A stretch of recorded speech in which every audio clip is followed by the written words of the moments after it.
I paid my internet bill, y'all, so we should be straight. Well, if you didn't, I can send you a budget. Some money to play with. So, Facts. All right, we're live and in full effect. What up? What it is? What's popping? It's the neighborhood nice guy, KDot, and I got, none other than my gracious co-host with me, Lolivia Pope. And we also have a special guest. We want to welcome, you know, to everyone. First off, welcome to Keeping the 9450, code name WBB. But of course, we do have a very, very special guest. This person, I'm gonna just go on my little Nori soliloquy right quick. This person right here is probably one of the most genuine people you will ever meet. We haven't met in person yet, but we're definitely gonna meet soon. But we call her, the mayor, right? We call her the mayor. She represents so much what we have in the W space. She represents what we see so much in culture, like a culture curator. She does a lot, for our community, and she's to me just Miss Good Deeds.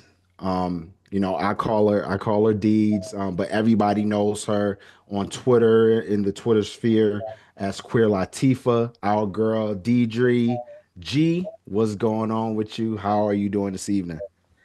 good afternoon, well, it's evening. So, hello. I'm Diedree. Um, I'm great this afternoon. I'm pleased to be here. It's funny. I would have never thought that me just talking shit. Oh, am I allowed to curse? Yes, Oh, me absolutely. talking shit for years would have led to this moment. And one of my friends, shout out to my friend Phoenix, she actually anointed me. She was like, "You're probably gonna be Twitter famous in a couple of years." And I was like, "Oh, I don't know what about." I would have never thought it would be about a sport that I did not even play.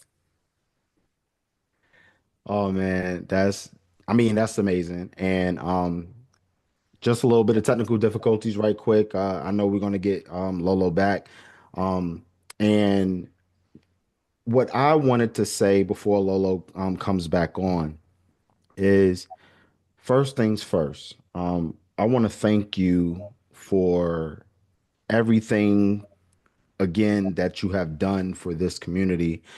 Um, I think you and we probably hit it off maybe about it's going to be almost like 4 years almost. I think it was like 2021 when we first really hit it off on Twitter. And it was just really just, just on just regular W talk. Yeah. Yeah, just Twitter W talk, right? Um, you know me, I'm more of the basketball guy. I throw in the analytics here or there, and I talk about, a lot of stuff, right? Um, but I just wanted to just again thank you because you're more than just, what we see on Twitter, right? A lot of people have different narratives and things that they push, and they feel like people on Twitter is just a facade, right? Like people on Twitter aren't real people. But there are a lot of us out here that are genuine, regular people that just represents for us. We don't only just represent ourselves, but we represent, the entire culture that we call Black culture. And you are a pivotal part of that. And I've learned a lot from you these past 3.5 to 4 years. And I just wanted to, give you your flowers because, everything that I've seen that you've done, for our community. And I always call you, an originator. You are the curator. You are what culture is defined, especially from me being a Bronx kid, and watching you ascend, in what we see from Liberty Games, right? From just from events outside of the Liberty, from hooking people up with different drops and letting people know, yo, this is what I'm gonna do. I'm gonna be at this spot. Let me know what your size is. I'm gonna try to get it to you. That's important. In on top of that, um, with you having the notion of providing WNBA League Pass to people. Like those are the things that we talk about when we say this is what the culture needs. And I just appreciate you so much for it. Oh, So well, I'm gonna make sure that, if I ever need to MC for an event, somebody to rock the mic, especially since you're from the Bronx, I think it's very fitting. It's a full circle moment. Um, I don't know where to begin or even how to fully say thank you. I think that I just show up, and I think my life is of service, is to provide, is to be of community. And I appreciate that people, I guess I'm still fully in that phase of knowing that, like, oh, people really do appreciate you for it. And not just because of what you provide, but who you are. Y'all have gotten a streamline of the thoughts that are in my head for the last 4 years when it comes to women's basketball. And I'm thankful that now, even just on a platform, to be able to share it with the both of you once Lo comes back, to talk about what it is that, is this life and how I contribute to women's basketball. And I think sometimes when you don't always get the love and representation and, stuff like that from brands, I know that at least at the end of the day, the people love me. absolutely. And we do indeed love you. And before we even, jump and dive right in, right? Let's just kind of talk about the New York Liberty just for a brief second because and this is clearly from a basketball standpoint. From what they've done in the offseason to what we're seeing now in the first three games, right? Two or three games that we've seen. Like I've been highly impressed. Um, and the acquisition of course, Natasha Cloud was, one of the biggest, and yet to me, the biggest, yet to me, the quietest acquisitions that we've seen. Because I think that a lot of what we see from what the Liberty did from winning the championship last year to what we seen in the offseason and what Jonathan Cole was able to do. It was something that to me I felt like was a definite, just to me from a basketball standpoint, a definite upgrade at the point guard position. Because first off, Courtney Vandersloot did a tremendous job in leading this team to two finals appearances and a WNBA championship, and also willing to take a step back and allow Leonie Phoebus to shine in that starting lineup spot and take over the reins as the sixth player in the playoffs and in the finals in particular. I just thought that was amazing leadership, from Courtney Vandersloot. But of course, with her moving on to the Chicago Sky this year, and then Jonathan Kolb saying, listen, let's figure out a way to get Natasha Cloud here, and for them to do that and sell very little equity, if in my opinion, when we got the seventh pick in 2025, and then next year's first round pick, I thought that was pretty solid, from that standpoint. So what were your thoughts on that acquisition first off? And what do you think so far we've seen in these first couple games? Whew. Well, it helps that tomorrow's game day because you often think you're going to go back into a New York Liberty environment and say, we're a better team. I was at the Barclays Center starting in 2022. Mhm. I went to a game in 2021, and I'm not going to say it was crickets in there, and I'm not going to say that the team was bad, but it's nowhere close to where we are right now. And you think after a championship, some teams they can get better. It's extremely difficult to go back to back. It's extremely difficult to retain a roster. But when you look, imagine you get a better roster the next year. And this is because honestly believe that Jonathan, as well as the overall team at the Liberty, they really do invest in the players, but also who doesn't want to play in New York? They're like, it's hard to beat. But shout out to Cloud, one of the first WNBA athletes that actually followed me back on Twitter. Very engaging, very sweet, very just endearing. And you can see that also on the court. And you need a dog. I think we have dogs, but some dogs, they need to get ignited. And what do you do when you have somebody that comes in and that's who they are all the time? And, especially I will say losing one of my favorite player actually, Benajolini Hamilton. I think we needed a dog on offense and a dog on defense, and Cloud has provided that. But we must give a lot of credit to the bench as well. I think we have a better bench than we've ever had, Mhm. and post MSG years, post championship running years, and I mean, we saw us against two really good teams so far. Not really back down. Even bad third quarters still look good. Absolutely, absolutely. And before we I want to get Lowe's opinion on this as well. But first, welcome back. I know we had some technical difficulties there, and I was getting ready to, I was getting ready to throw a mean alley to you. You know how we My do bad. with our introductions. Nah, you're good. You're good. Like I was, I mean, you the you whole know how thing we. just shut down. I'm like, I'm literally I'm listening, and I'm like, hold on, he's stuck. And then the whole thing just shut down. I'm like, okay, well, But how is my beautiful sister doing this evening? I'm black and I'm blessed. It's no better way to be. So I'm fortunate to be on here to talk hoops with you guys. Two people that I respect in the WNBA space that actually know basketball, and it's not just fueled off of narratives and agendas. So I have no complaints. I'm above ground. That's always a good day, man. Always a good day. If you need a laugh, somebody on Twitter said to me, "Well, like, did you even go to the Liberty Championship parade? Like, were you even like, do you even watch the WNBA?" And I'm like, "Oh, we are this is another level. Right. Like, I don't even know who these people are anymore. Like, it's God bless." right. That's all you can do. Right. That's Like all you we're can. we're talking to the mayor here. Like Correct. the mayor. I don't know And where that title came from. I do know where it came from, but like it's a funny title actually. and let's segue into this because let's talk about the origins.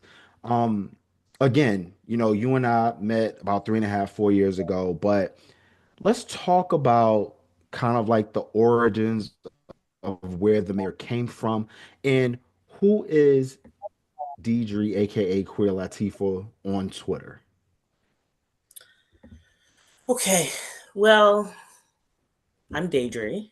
Most people pronounce my name wrong, but it's Diedree. And the mayor title, shout out to my Bayesian and Jamaican sis. She actually called me the mayor. I think like my first season, I had taken some picture of courtside. I just thought I was sitting down at a game. I really thought that I had just paid for tickets, and I was like, I'm just going to enjoy the game. All that came from it, that's God. That's literally God working through me. Um, but everybody started calling me the mayor, and I really dislike the current mayor of New York City. I'm not going to get any of you into any trouble, but I have a very deep disdain. That man better not see me.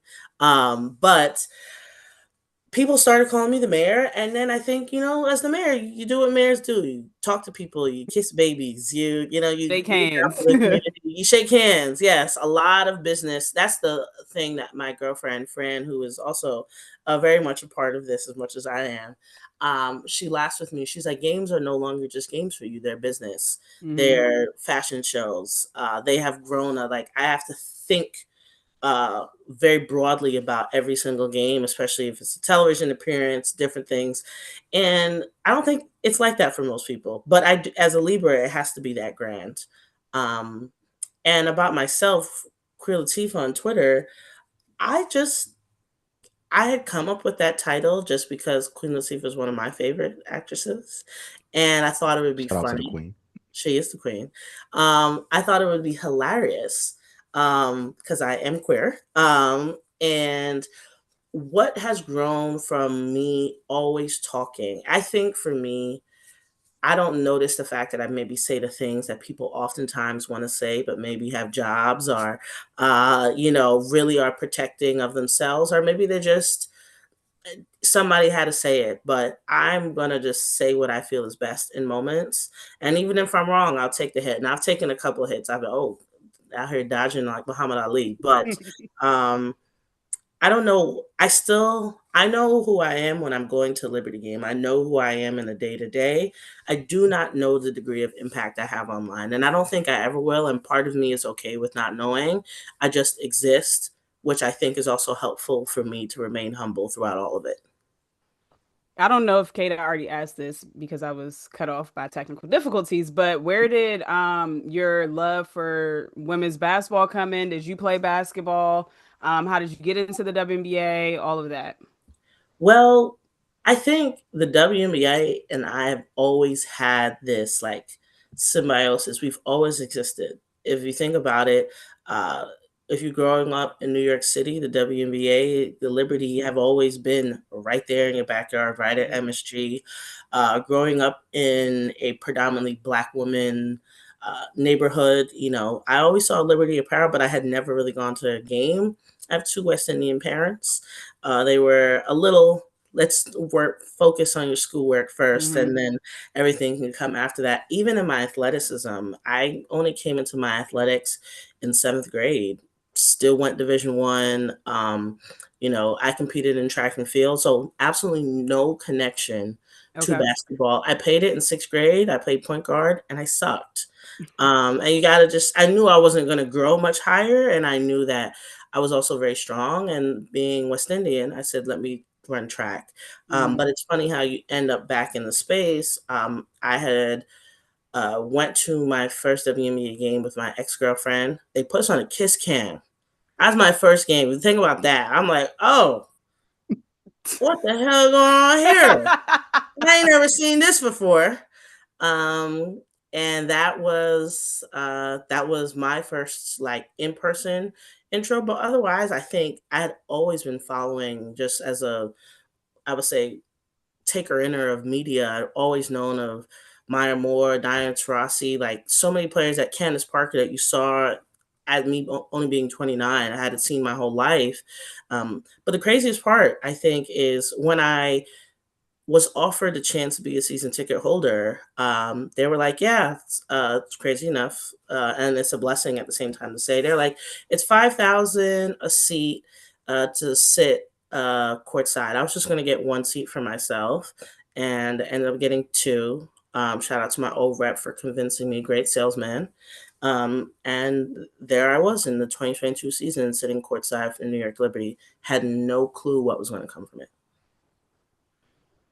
So what's crazy about that, right? Because like when we're talking about sitting courtside, we're talking about a plethora of, you know, community members, right? Fans, a lot of people that we know. And shout out to my homegirl Grady as well, who I always see courtside. So I always call you guys like the sideline crew or the baseline crew, right? So let's talk about just briefly kind of like how you guys have grown, from, that first season in 2022 to what we're looking at right now in a we're I'm not calling it like a renaissance moment for the Liberty themselves, but I think it this is. is a moment. You think Yeah. so? Okay. Well, let's talk about a renaissance moment for the Liberty themselves, because obviously, the past, couple years have been amazing for New York, for Barclays, for the Psy family as well. And we just recently it was recently announced that their valuation came back at what, 450 million Billion, yeah. Hmm. after purchasing the team for 19 like 19 million. Like, million, yeah. that's amazing. Yeah. Hmm. So to be part of that valuation, because let's face it, if it's not for the fans, the New York Liberty now won't be the New York Liberty now. Let's just keep it a beam. How do you feel about that? And how proud are you, for being part of that culture and how it's built from what we've seen before Sabrina Ionescu was drafted to now. Well, I'm always, even when I started to grow in popularity in the space, I always made it a point to pay homage. I believe Sankofa, the Endinger symbol of giving back to move forward, is necessary. And there were a lot of season ticket holders before me, thousands, that were at MSG and then at one point at the Prudential Center and then up in Westchester and then ended up back in Brooklyn post COVID. I will say it's a bittersweet moment, and I say bittersweet because, man, there's nothing like it. I can walk in the Barclays Center, and it's nothing but love. I don't still know how to, as I'm speaking to both of you, navigate that feeling and that emotion, because I'm not an athlete. And I can imagine if this is what I feel as just somebody that is just known in the community, what do the athletes feel like? Um, Mhm. but it's bittersweet in a sense that I oftentimes do think that some of that love, that financial support, that physical support that a lot of fans have given the team, I think at times falls a little flat. I think we have not often received what I believe is kind in regards to like season ticket holder gifts. The increases have been significant. And you have fans that are very much there because they love the team. And I know people that have sold timeshares that have, fallen back, taken out of retirement to pay their tickets. Now, as a financial advisor, would I recommend that at times? No. Uh, but the love is there and the growth is it you can't it's unmeasurable. But I hope that especially as we go into the next CBA agreement with the WNBA, and also as we're building a practice facility for the players as well as for the team, that support is given back to the fans, because I honestly and sincerely know people will get priced out. Mhm. And I hate to say it, that also may include myself as well. Yeah. And I So think that's one of my main concerns with the like influx of new fans and just the growth of the WNBA. Like it's interesting because sometimes I think, we've been waiting for 29 years for it to get to the level that it's at now, but it almost is like they weren't prepared for it. Like I don't know. I think it's different things that to me indicate that the WNBA wasn't really prepared for the growth that they had. I would say quickly since the 2024 class. But I agree with one of the issues for me being pricing out loyal fans that have been there, since day one anyway, essentially. I That's know a season ticket problematic to me. I know a season ticket holder that's been there since day one, courtside, that got priced out. So it's it's gonna be a long standing issue. And I think about it, my seats this year are 20,000, and that's my two courtside seats. They're 20,000. That doesn't count the row that I also have. And I don't think if our seats go up to 20,000 individually, they're 10,000 individually right now. If they go up between 10 and 12, 20,000, I don't think that's sustainable, not Yeah, in a potential recession. right. So who will be courtside that will also look like us? And that was probably one of the most appealing factors for me. I looked around, there were a multitude of black people that looked like me courtside. I've never seen that. I was the youngest person there, still am, 29 years Yeah. old there. So you wonder. But I hope that doesn't change. I pray. Yeah.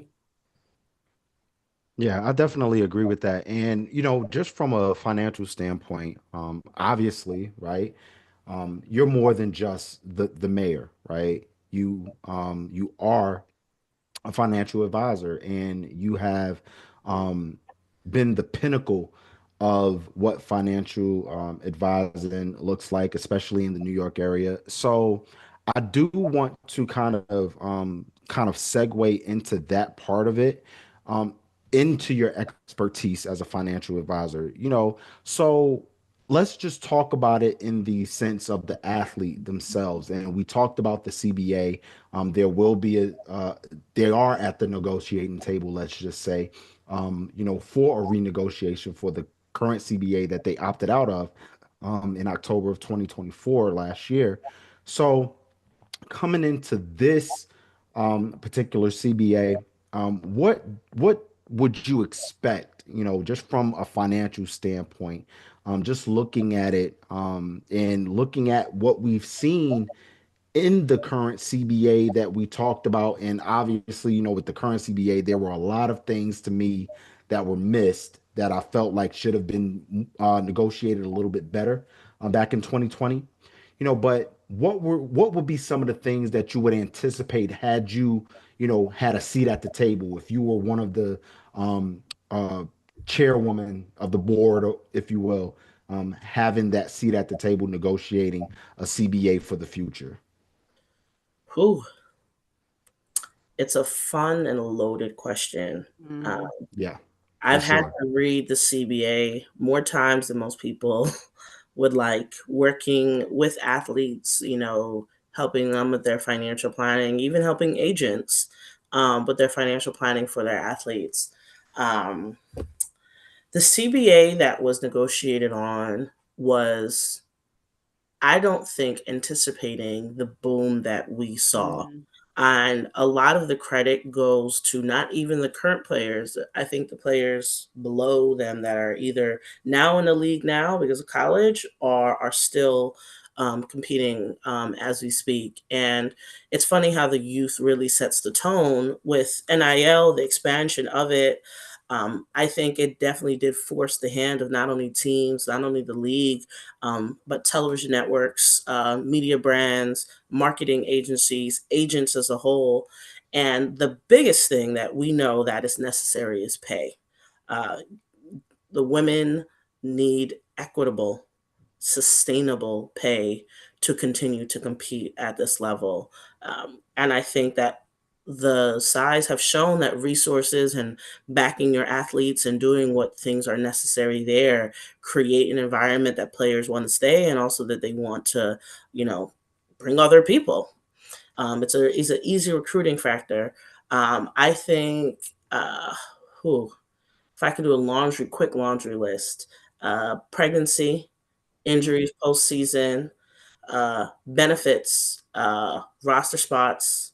The biggest thing for me I always think of is, yes, injured in season. How does that impact, disability rights, different areas like that you can think of that deal with, some insurance work as well. But I also think, how does the league prepare for the moment that we're in now and also the expansion of what this looks like in the next 5 to 10 years? How often can these things be renegotiated? Are there clauses and flexibility there? Because with these TV contracts, I think Unrivaled, I hate to bring them up in comparison, set the tone where Mm-hmm. I could be watching on Max, I could be watching on True TV, I could be watching on TNT, and it makes it more accessible. People are watching Unrivaled that probably maybe or may not have watched WNBA before, but how does that transition and have a seamless throughout the season that we could watch the college women's basketball game, Unrivaled, the WNBA, and it all just keep going in a cyclical cycle of players that are moving from one end to the other, either through coaching, through going back to help their teams in whatever capacity. And I think the players, and I know NECA will do the work to make sure that's done, but I also think in the small things that people don't notice, NECA being and becoming very close with Angel and becoming very close with a plethora of different players, I think what we will see is hearing the needs of what players really want and then going to the table. And if it's not agreed upon, we're not playing. Mm-hmm. Mm, mm, I love it. Yeah, I for agree. sure. I think the WNBA right now, they hold the cards because there's so much talent that's coming in with, Malaysia, Juju, Hannah. Like it's so much talent that's coming in, so they have to account for that as well, especially in this new CBA. So I think a while ago people were saying like the number that they were throwing around was 1.2 billion, or maybe it was 1.7 billion, one of the two. And I'm like, that's a low ball. Like in my opinion, that is a like, do we know what's coming in? We got Cheryl four, Miller said like it. Cheryl it's. Miller, she said it's too low from I jump. agree. I agree. Yep. Yep. And it's funny that you guys talk about that, just from a number standpoint, because I think the media deal, if I'm not mistaken, I think they negotiated within the NBA rights about 2.2 billion that's going to go on the W side, which is negotiated between a number of different Networks. Yeah. platforms, between Amazon Prime, NBC, Ion, ESPN, of course. So it's going to be very, very interesting how this CBA is going to be negotiated. And I'm definitely with you, D, because if there if there isn't anything that the Players Association can negotiate with the fellow governors, then I'm saying, as an advocate, listen, prepare to lock out. I I- want them to have all the things. And Mm-hmm. more. They deserve it and Mm-hmm. more. So I am prepared, as a podcaster, as a journalist. I'm prepared to write on those things, in um, in support of whatever the decision is, from the Players Association. But before we move on, to the next topic, I do want to give, I want to kind of pick your brain, as a financial advisor. So let's say, Lolo and I, uh, we coached up, trained up this amazing prospect, right? Amazing prospect. Um, she did an incredible job in the NCAA tournament. She's projected to go top five in the WNBA draft. And we decided, hey, we're a part of her team. We want you to be the financial advisor. She ends up going number one overall. What would be the first thing that you would give from a financial advice standpoint to a rookie of this caliber, coming in? And we're talking about the current CBA, not the new CBA. But let's say if it was the new CBA, what would you tell this player coming in? So basically the question is, how would you advise this rookie coming in with the current CBA, and then how would you advise this, if this new CBA ends up being everything that we hope for? Some great questions. I love this.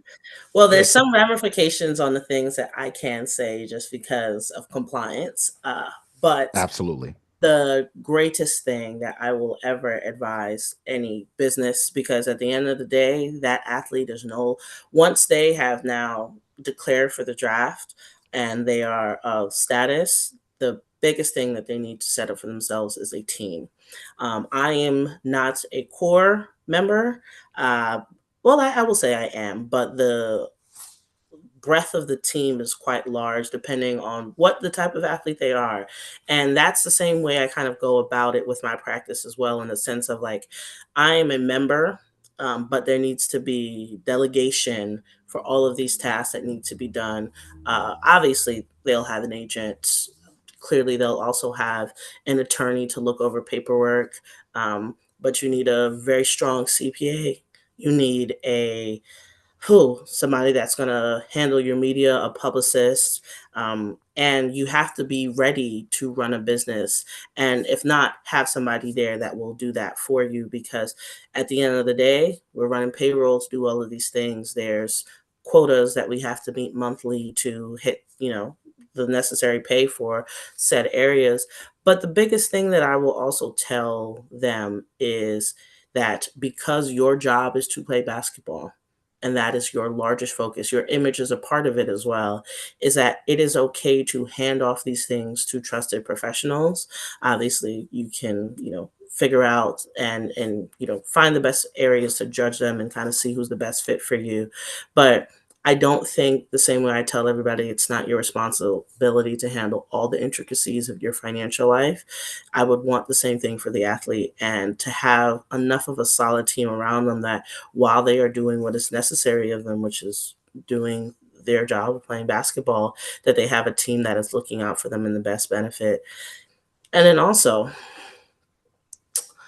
everybody, when they get paid their first check, they buy their first home or they buy mom this and that. And as much as I believe in it to an extent, I often think of Jason Tatum, and I hate to compare it to the NBA, who tried his best to maximize all of his brand deals post. And I would think that all of the media deals, especially if they're a number round draft pick, what can we do to maximize all of your brand deals, your likeness, to bring in even income to what your WNBA salary will pay? And then let's invest and properly allocate the rest of your assets for sustained growth, particularly for the days that you're not playing, but also when you're injured. Please. I'm just thinking of this in the best way to say it compliantly, because I can't Right. come out and say like, "Oh, you should do this and do that and da da da da." Yeah. But I want to. I know what I want to say. We can say it offline, but I know what I would. I would also probably curse a lot because I'd be like, "We needed to plan for this months in advance in regards to Yeah. plan for that day." Yeah. Absolutely. I have a Absolutely. I mean, question. but This isn't WNBA related, but it's no secret like financial literacy is lacking in our society in general, but specifically in the Black community for multiple reasons. One of the biggest reasons is unfortunately systemic racism, but just overall the lack of education on finances. So, what impact do you hope to make, and specifically on the Black community? How do we educate? Even starting at a young age, how do we start educating kids about the importance of financial literacy and just the importance of just understanding your finances? Like I personally think I don't know how they do it now, but when I was in school, like we didn't learn about anything like how to. People don't really use checkbooks anymore, but just for an example, like managing your checkbook, like managing your budget so that you're able to pay your bills on time or whatever the case may be. So how do we go about educating the Black community in regards to just being more intelligent when it comes to, or educated when it comes to financial literacy? Well, I think the first thing I always say to prospects, clients is you did the best you could with what you had. Yeah, And your only responsibility in life with everything is to become more aware, more educated, and remain open to the fact that the things that you may have learned may have not been in your best benefit, but also like there are areas that you can still take some with a nuanced spoon. right, Um, I don't think it's solely our responsibility to become more financially, I would say, aware to obviously like eradicate, these systems that are oppressing us. My background is in African American studies and history at the University of Buffalo. And I think that has allowed me to build the most worldly and cultural approach in regards to talking about people's finances. Some of these systems we cannot, there's no amount of financial right, literacy, there's no amount of wealth that will, free us of the systems of capitalism or oppression or just from my blatant racism. right. But it starts with the little things. My mother, may she rest in peace, was the administration business. She ran the University of Columbia University in uptown in the city, the Audubon campus. And even when we were young, she sat me down and showed me how to balance her checkbook.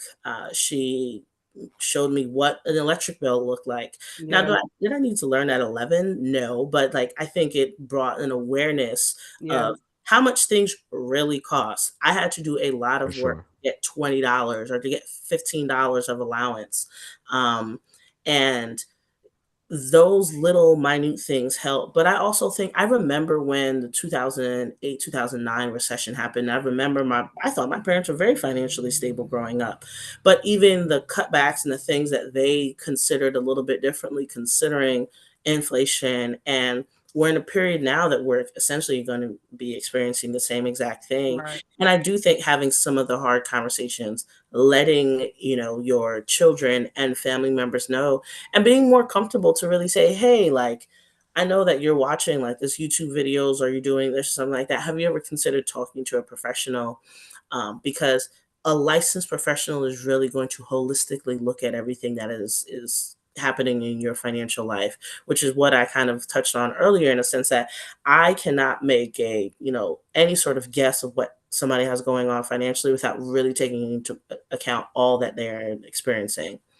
And I honestly think that is the start, really meeting somebody where they're at, and then hoping that over time we can progress to a point that provides them comfort and sustainability, but being as open as possible to the areas that you have to educate, but also that not everybody has the same story or is going to get to the Yeah. same point. Like, I hate saying, not everybody's going to be able to retire at 65, or not everybody's going to make $150,000 yearly. But helping people and making sure that they just feel aware, and that their conscience is clear, and that their families are well taken care of, and the planning is done from investments to insurance to retirement to estate. That's what you got to do, and that is our job from the day to day. As much as I talk and have fun on Twitter, that is my day to day job, and I have to do it every single day, no matter what. Yeah, I think for me it was eye opening. I grew up, my elementary, middle school, high school was 50% black, 50% Hispanic. So my first time interacting with Caucasian people was in college, and I specifically went to a PWI because I didn't know how to interact with white people, and I knew with my profession, I'm an occupational therapist. With my profession, I knew I would have to do so. And so I never forget, this girl in my class one time told me, it was about 30 people in my class, three black people, including myself. She said, never date a man that doesn't have a trust fund. I said, sister, I don't know one person in my life that has a trust fund. So I I think will it's tell you the truth, a lot more people have it than we're fully aware of it. okay. It's Okay. just people don't talk about it, Talk which is the about it. problem. Right. Yeah. So when she said that, I'm like, oh, we're in two different, like, worlds essentially, because I don't like the people that I were around at that time were talking about trust funds and stuff like that. So, I just thought that was funny. Appreciate that, because Lord, but that is a good, like, when we talk about two Americas, we do have those accesses and abilities and accounts. But if nobody's talking about them or really Mhm. saying, "Hey, you need to set this up, you need to do that," like, where are we all going to be financially? Right. What is expected if, the access is not there? And that is our job, to kind of bring that separation a little bit closer. And I hate to say it, some people might never get there, but those that do, it's a blessing. And the fact that you are even just like, well, I probably need one too. That's Right. Right. Yeah, this conversation, obviously for me, it's very, very invigorating because I like I like to sit back and listen. I don't like to do a lot of the talking, and Lo knows this as well. So I really, really appreciate you bringing in that perspective because it's something that a lot of people need to hear, and for it to be um, intersected into what we're talking about from a WNBA standpoint. I think that's also very important. So when we talk about the financial part of it, let's also talk about the culture part of it because yes, you are the culture, and I always call you the curator of the culture, right? So Thank you. this segment just talks about that in particular and the power of the players themselves and how they've created this culture that we see and how amazing it looks, from the tunnel fits, from what we see on social media with their TikToks and their Instagrams. Can you tell me your thoughts on what the culture has brought to us from a social media standpoint, and what are your thoughts, from a fan's perspective, which is to me the WNBA secret weapon. I mean, everyone loves being a fan of the WNBA, but when we're talking about the intersection between social media and how we interact with the players now versus what we did back in the day. I mean, we didn't have close proximity with a lot of these players, because we didn't have social media. So what do you think about that point of it? And what do you see, from a favorite moment standpoint when you do your social media? Because first off, I know I'm going back and forth in talking about this, but the camera that you have, the Kodak moments that we see when you put the pictures up on Instagram and Twitter, like those are some of the dopest moments when we're at the parties, when we're courtside, and all of that. You bring out the personality in players. So how does that fit for you, as the coach? Like I said, I call you the culture curator. How does that feel for you? And how invigorating is that for you? Whew, I just love these questions. These are great questions. So it's funny. I've been shooting since I was 4 years old. My dad put a little camera in my hand saying, "You're going to take pictures in the garden with me." I grew up taking pictures of flowers. And there's something to capturing the beauty and the essence of a flower. Um, Absolutely. and I can say that is very much seen in a lot of these players today. And I think that is what social media has immobilized them to do as well. They are able to see themselves to resonate with fans that maybe are not able to come to a game, but they're able to tell their story. And I think that's the beauty of not only videography and photography, because all of this is an expansion of just the basic forms of media. But on the player's end, man, I knew it was interesting, and I keep bringing up NECA because I think that many players that are of a generation that are maybe one generation above us, or they're just older millennials, because I'm technically millennial, being born in 1995. They very much embrace the younger players, telling them to get on social media, telling them to be present and to make videos, and now they're very much a part of it and are enjoying it and enjoying players, like the interaction with other players, but also with fans that maybe watched them when they were in college and didn't have those media outlets. So it's funny how all of this stuff is cyclical. And then there's this little black queer girl from Long Island that didn't want to shoot digital photography anymore, because if anybody does photography, they'll attest to it. Digital photography is at times can be very invasive. You most likely have a very long lens and you have a flash, and it's boom. It's a lot sometimes. For some places you can't even get into the Barclays with that sort of camera. So for me, I invested in a lot of point and shoot cameras, particularly film, because it brings in a vintage and a very distinct form of media. So much so that brands have tried to do it, and everybody's trying to shoot film now. And here's a film that's it's never like day film. It'll never be like day Period. film. It can't, because there's I can't give up all the secrets to it, but who I am and how I am, I guess, is also comes through in my pictures, which I'm happy that people see. I just thought I was taking pictures. And that is, again, that's one of the ways I've remained humble, in a sense of like, I really think I'm just engaging with people and asking them to take a photo. But there's something about maybe who I am that people feel like that they're safe behind my little small point and shoot. And some people may never see the photo, or, it may get messed up on the roll or whatever it may be. But to know that somebody felt that they were beautiful and that they deserve that portrait, I think is important. I primarily deal in portraiture, so yes. Um, but I don't know. It is quite a blessing to be able to take pictures and capture this game from such a different end. And, you know, I will say after WNBA All Star last year and being able to shoot Asia Wilson, there are just moments that you would never think are possible with Mhm. your camera. But, you know, I always say there's a artist in everybody. It's just if they're going to maintain that art form as they get older and not feel debilitated. Sometimes I don't feel like posting my pictures. I'm like, I don't know if they're really going to resonate with people. And then I do, and I'm like, oh yeah, this is why you should do it. So I hope that everybody does it well and picks up whatever form of media they feel is best to capture the game. If it's a pencil, if it's a pen, but for me, it's a camera.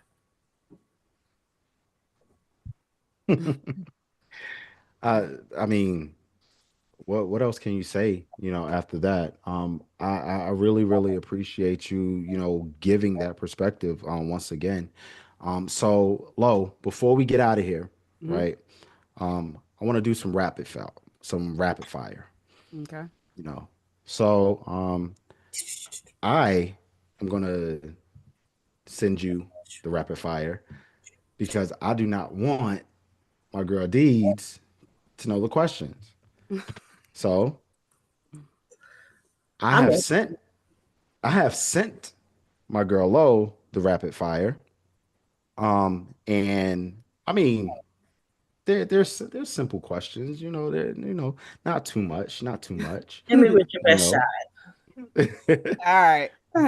So we have favorite arena to visit beside Barclays.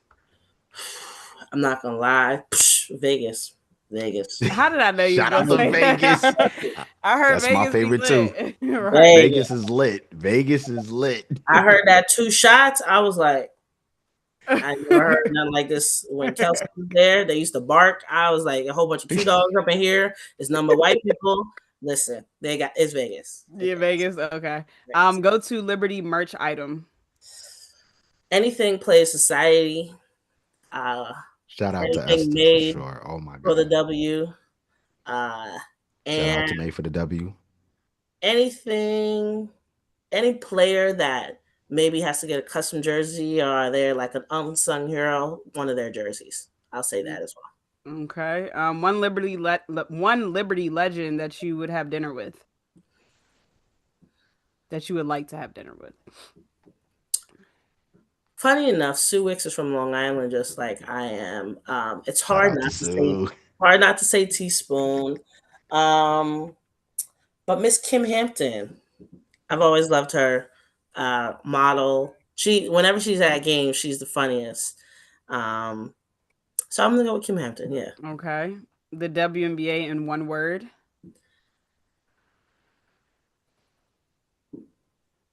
Can I curse? Can I say 2 words? Yes. Yes. As usual, since said that bitch.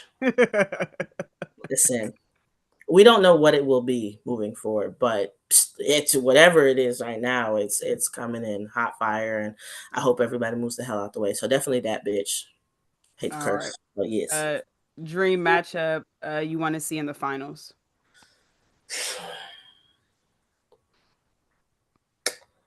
man. I would say I would like to see this year's Liberty team up against the Lynx, just because I would want to stay the Aces, but I think that there's some things that the Aces have to figure out first before they sort of get back to full form. Yeah. It's clear that the Fever are good, but and they're great. I don't think that they're finals team, and I will say Fee is on a tear right now, and the Mhm. team isn't terrible at all. But let's see what we look like in 20 games from both teams. And then I got a Yeah. few as well. So it's Amy, you're picking one of the players, okay? one. Yeah, one. I'm gonna give you two players. I want you to pick one. Okay. Okay. We have Cheryl Swoops versus Cynthia Cooper. Oh, Cheryl, any Uh, day. D Candace, on D alone. say it again. On D alone, Cheryl is Right. Cheryl. No, I agree. I agree. I agree. Candace Parker or Asia Wilson. That's a hard one, man. This is difficult.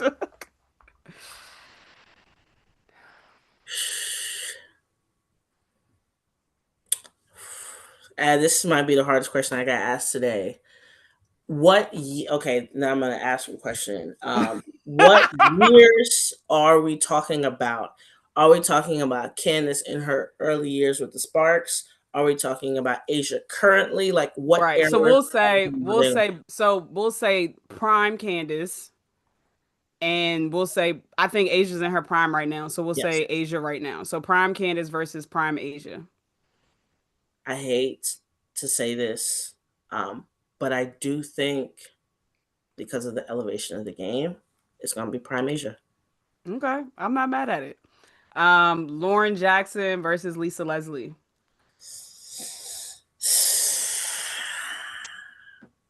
Why are you doing this to me? Lauren was great, Man, phenomenal, what? had a step, could just get to the hoop at any. But Hey, and sister's Lisa, still playing. yes, like, are you not tired? But she Facts. said, clearly I'm not. But Lisa just, I know if there's somebody who's going to figure a way to win in it, it would be Lisa. I agree. And the last one, Tamika Catchings versus Maya Moore.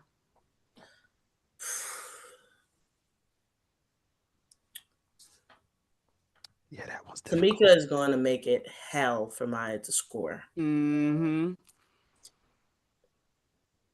And Maya's the only player I regret not watching the W sooner to fully see in her prime. It was a time. Oh my I god. could I Oh saw my it from a God. distance and I knew it was Right, right. so I will definitely say Maya because if there is one thing that we know that can never be understated is that Maya Moore is going to score on you. I was going to find in her way to win like most champions MVPs. So I'm gonna go with Maya Moore. No offense or slight to any other player that I did not choose. Yeah, no problem at all. It's just it's all preference. It's also, the age that you grew up in and the access that you were able to see it. So I completely get it. And last question for me is if you had to do a Mount Rushmore, who is on your WNBA Mount Rushmore? And to me, it doesn't have to be like the greatest of all time. It can be people that have changed the game, have changed the Mm. WNBA. Okay, so some of these people are not even in the WNBA. They didn't play, but we are a benefactor of their work. Mm-hmm. Correct. Mm-hmm. The first I'll always say Miss Cheryl Swoops because you know Because I it's don't swoops. there's not much to be said. I will definitely say I'm gonna put Asia Wilson up there now. I mean this era that we're in right now. I mean I was in Tampa. I line around and around and around for some shoes. Yeah. Uh, I not much Shout to out say. to the A1s, by the way. This is Oh the my first God, time they're I went to comfortable. go to the store to get tennis shoes and probably about like without order them online like 10 years easily. I Yeah, was at the store. I was at Okay. Dick's. I Right. was typing in Dix.com. I'm looking over my shoulder to make sure that no compliance looking at my computer. It's been crazy every single time I've gone to the store as well. They're sold out everywhere. Sizes, it's madness. Um, who else? All right, Who so we got else? Cheryl, Asia. We need two more. Two more. Hmm. Um, Cheryl Miller, who was my Mhm. favorite, was Yes. my goat. Almost was in tears first time I met her because I don't think she knows the impact that she's had on my life. But Mhm. I wouldn't be. That is a big reason why I'm here right now as well. And somebody who I think is oftentimes unsung. Um, and as you know, as a New Yorker, I think you got to shout out to your sister Jersey. Rutgers, former Iowa coach, the legend herself. I'll give y'all the floor to say her name because means so much to me. She's at every game that she can be that Benaja or Ka are playing in. The recently retired. Um,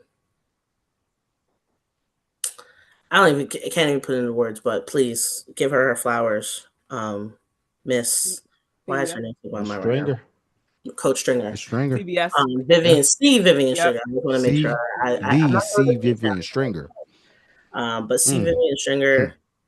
I think that is my mountain, and I think that it's a mixture of current, former, but I don't think any of us would be here. We wouldn't be talking right now if it were for C Vivian Stringer. So Yeah. Facts. I just wanted to say something about her because a lot of people have said they like to nail us discord about how, you know, questions regarding Don Staley's ability to develop guards, right? And I think a lot of people forget that Rutgers has had some hell of like they've had some great guards coming out of there. Like, so we need to start putting CVS in those conversations too by in regards to like developing great guards that transitioned to the WNBA and did well. Like people don't talk about her as much as they should, but look at the list: Matia Javon, Betnijah, Erica Wheeler, Ka, like Cappy Pondexter. Like she has a list of guards that have hooped their Champion, ass off in the W.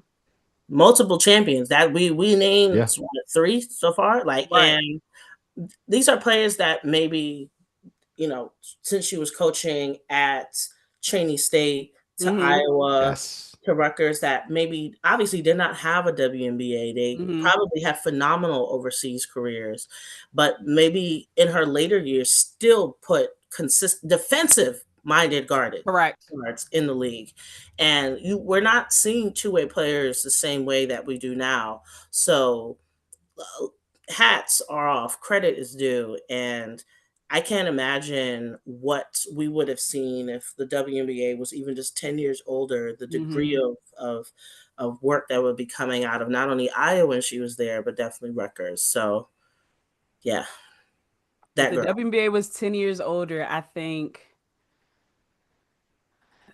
Cynthia Cooper would be in the conversations of greatest of all time easily. Like Most Oh likely. yeah. easily. Oh I mean, yeah. because she's already in a lot of she's in my top five, but like I think she would easily be in the greatest of all time conversations for sure. And I think that conversation would be a little different in regards to, because at that then Cheryl would come in Mm-hmm. at Yeah. potentially a later point in her career. Like, you know, the entire legacy of the league would be different. But I do think that Cynthia alone, I was watching her interview with All Smoke, and I was just like, Yeah. oh yeah, when she said she would have won 13 MVPs, I believe it. I believe it too. Yeah. For sure. For I sure. believe it too. I believe it For too. sure.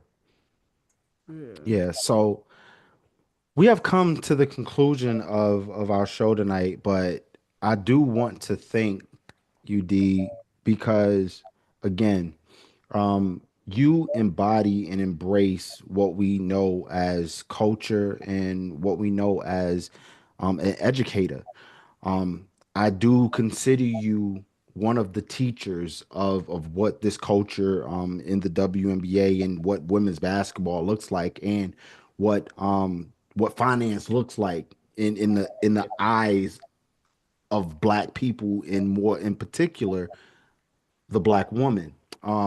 I've always told Lo that black women are the essence of what we need as leaders of our communities, and they're the most, to me, they're the most muzzled, um, and the most disrespected. But for me, I want to make sure that we change that narrative and we continue to embrace who raised us, right? So I do want to thank you so much for joining us. If there's anything that you want to promote, you have the floor. Whether it's your socials, whether you have something going on. So the floor is yours. You I want to can give a quick shout out kind of before she have. goes, KDot. Yeah, yeah, for sure, for sure. Um, I just want to say personally, thank you for just pushing the game forward. And a lot of people talk about Facts. it, but you actually do it, and you put your money where your mouth is. So even as simple as all of us on here donating a league pass, like it all started with just me reading one of your tweets, and I'm like, damn, like you know what I'm saying. And so I think just by you being like your natural giving self, like it motivates and inspires others to step up and do things that also help push the game forward. So I just wanted to I couldn't let you leave without me shouting you out for that for sure. Oh, thank you. And for that, I'm gonna donate some tickets tomorrow for the game. Get some people to come and see the Liberty for free. Um, I have nothing to promote. I guess I can say you can follow me on Twitter at, the Afrocentric. I think it's I on Twitter, and it's the Afrocentric One on Instagram. You can book a financial planning meeting with me at Daydream Financial. Um, but I'm just here. I am a regular old black girl from Long Island that really loves the essence and beauty that is all things that deal with black women. Um, I am going to be starting my series where I talk about black films and black music. Most people don't know that, but that is actually the core of my existence. Like, I could talk Mm. about black films and black movies, and we're gonna go movie per movie, album per album. That will be coming soon. Um, And Ooh, I when can't it wait for comes to the that. game, oh yeah, because I we're going deep. We're talking Daughters of the Dust, Eve's Bayou, like Mm. different castings, such as like This Christmas. I really want to talk about what goes into making Black films. I always like look on like Spotify and other platforms. I'm like, we don't really talk about Black movies enough unless they're extremely popular or did well at the box office. And Absolutely. that's the culture that we talk about. And that is seen here with W in the sense that I am just an extension of all of these lovely women that play and they put their heart in things. And, we are now able to accept it and love it day to day, game to game. Even when they're not playing, we're still talking about them. Yep. And I hope that that can continue. And when I'm here, or none of us are no longer here, that our legacies are just as known as them for making sure that the game is continued and pivotal and pushed forward in whatever fathoms and ways possible. So yeah, thank you all. I appreciate y'all. Absolutely. Absolutely. Yeah. Before we go, you was talking about, black films. Literally yesterday, I was watching a movie that Esses Atkins starred in, Nikita Blues. Um, and I was like, wow, this is one of her first acting gigs. Had a nice ensemble. So for you to say that and get ready to ramp that up, I can't wait for it. Because there's a number of black films that, of course, we talk about those box office successes, even kind of like the what we call hood classics, right? That may not have been successes at the box office, but everybody knows, they take your black card if you Yep. haven't heard of it. Those type of Oh, films. I've So seen all the movies. All the movies are sitting in front of me right now. Like that is my field of like actual field of study. yeah, so That's dope. that's gonna be so dope. But yeah, we're gonna go ahead and get up out of here. I want to thank everybody for interacting with us and joining, keeping the 9450 code name WBB. Of course, always follow us at the 9450 on Twitter, at the 9450 underscore on Instagram, at the 9450 on YouTube. Thank you, thank you, thank you. We're at 500 plus subscribers. We want to thank you guys so much. Continue to rock with us. Continue to, move the culture forward with us. Lo, do you have anything before we ramp up? I don't. I really don't have anything. I just hope everyone has a great week. Don't let these people stress you out too much. Life is short, man. That's And a on that fact. note, you said it. I'm gonna let the black woman sing on that, and I will just, I believe. And we're gonna drop the mic right there. Again, peace and blessings to all of you. Have a great night. We'll be back next week with more of Keeping the 9450 code name WBB. Peace out, y'all.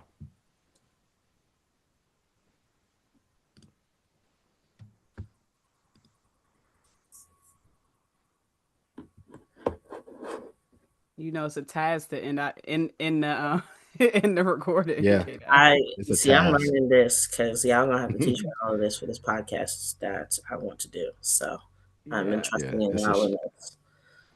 it's a straight task. There we go. Okay.